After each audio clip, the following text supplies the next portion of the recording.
Hello friends, मैं रश्मि और आप देख रहे हैं ताज़ा न्यूज। आज हम बात करेंगे देश के उन 3 करोड़ युवाओं की जो एक सपना लेकर बड़े होते हैं कि हम सरकारी नौकरी करेंगे और एसएससी, बैंकिंग और रेलवे की प्रारंभिक परीक्षाएं देते हैं। तो हम आपको बता दें कि सरकार ने एसएससी, रेलवे और बैंकिंग की प्रारंभिक परीक्षा को लेकर कुछ बदलाव किए हैं। तो इस वीडियो में हम इसी बात को डिटेल में और बहुत ही आसान भाषा में समझने की कोशिश करेंगे।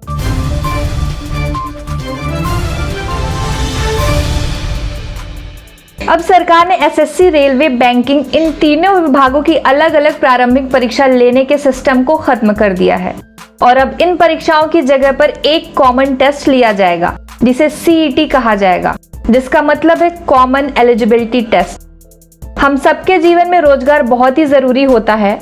हम सब यही चाहते हैं कि हम एक अच्छी सरकारी नौकरी मिले, तो अब से सरकारी नौकरी पाना पहले से आसान हो जाएगा। अब युवाओं को बैंकिंग, रेलवे और एसएससी की मेंस यानी मुख्य परीक्षा में बैठने के लिए अलग अलग प्रारंभिक परीक्षा नहीं देनी होगी और ना ही अलग अलग आवेदन करने की जरूरत होगी। पहले हमें इन तीनों परीक्षाओं को देने के लिए अलग आवेदन देना होता था। इससे पहले एसएससी, बैंकिंग और रेलवे के लिए 3 फेज यानी 3 चरण में परीक्षाएं होती थी: प्रारंभिक परीक्षा, मुख्य परीक्षा और साक्षात्कार यानी प्री, मेंस और इंटरव्यू।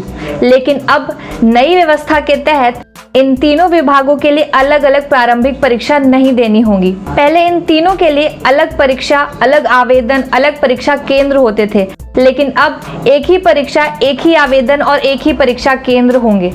लेकिन इस बात को हम फिर से क्लियर करना चाहते हैं कि ये व्यवस्था सिर्फ प्रारंभिक परीक्षा यानी कि प्रीलिम्स के लिए है। कैबिनेट की बैठक में कॉमन एलिजिबिलिटी टेस्ट कराने के लिए नेशनल रिक्रूटमेंट एजेंसी यानी राष्ट्रीय भर्ती संस्थान के गठन को मंजूरी दे दी गई है, जो परीक्षा का आयोजन कराएगी। अपने देश में अभी 20 रिक्रूटमेंट एजेंसी हैं जो सरकारी नौकरी के लिए एग्जाम कंडक्ट कराती हैं और हमें हर बार इन 20 एजेंसी में अलग अलग आवेदन करने होते हैं, अलग अलग परीक्षाएं देनी होती हैं और अलग अलग परीक्षा केंद्र में जाना होता है। लेकिन एनआरए यानी नेशनल रिक्रूटमेंट एजेंसी बनने के बाद अगले साल यानी 2021 से एसएससी, रेलवे और बैंकिंग की मुख्य परीक्षा में बैठने के लिए एक ही कॉमन एलिजिबिलिटी टेस्ट होगा। बाकी विभागों की प्रारंभिक परीक्षा को भी जल्दी ही सीईटी से जोड़ने की तैयारी भी की जा रही है। सीईटी का एग्जाम क्लियर करने के बाद उम्मीदवार ये तय कर सकते हैं कि वो किस विभाग की मुख्य परीक्षा में पहले बैठना चाहते हैं। सीईटी में मिले अंकों की वैलिडिटी यानी वैधता 3 साल तक की रहेगी। अभी नेशनल रिक्रूटमेंट एजेंसी 1 साल में 2 बार सीईटी का एग्जाम कंडक्ट करवाएगी, जिसमें ऑब्जेक्टिव टाइप क्वेश्चन होंगे और 12 अलग अलग भाषाओं में एग्जाम देने का विकल्प होगा। इससे पहले परीक्षाएं सिर्फ 2 भाषा में होती थी, हिंदी और इंग्लिश। आने वाले समय पर सीईटी को 22 भाषाओं में कराने का प्रयास है, मतलब जल्द ही उम्मीदवार अपनी क्षेत्रीय यानी कि रीजनल लैंग्वेज में भी परीक्षा दे सकेंगे। सूचना और प्रसारण मंत्री प्रकाश जावड़ेकर ने बैठक में कहा कि युवाओं को बहुत परीक्षा देनी पड़ती है और उनको 20 रिक्रूटमेंट एजेंसी की परीक्षाओं के लिए अलग अलग जगह पर जाना पड़ता है। ये सब समाप्त करने के लिए नेशनल रिक्रूटमेंट एजेंसी यानी कि राष्ट्रीय भर्ती संस्थान कॉमन एलिजिबिलिटी टेस्ट लेगी। उन्होंने कहा कि ये युवा पीढ़ी की सालों से मांग थी और इस निर्णय से युवाओं की तकलीफ भी दूर होगी, उनका पैसा बचेगा, उनकी मानसिक स्वास्थ्य भी ठीक रहेगा, बहुत दौड़ धूप भी नहीं करनी होगी और एक ही परीक्षा से उन्हें आगे जाने का मौका मिलेगा। सीटी यानी कॉमन एलिजिबिलिटी टेस्ट ऑनलाइन होंगे और इसे ग्रेजुएशन, 12th और 10th पास कर चुके छात्र दे सकते हैं। ये एग्जाम अलग अलग पोस्ट के लिए होंगे, इसलिए उसी हिसाब से प्रश्न पत्र भी तैयार किए जाएंगे।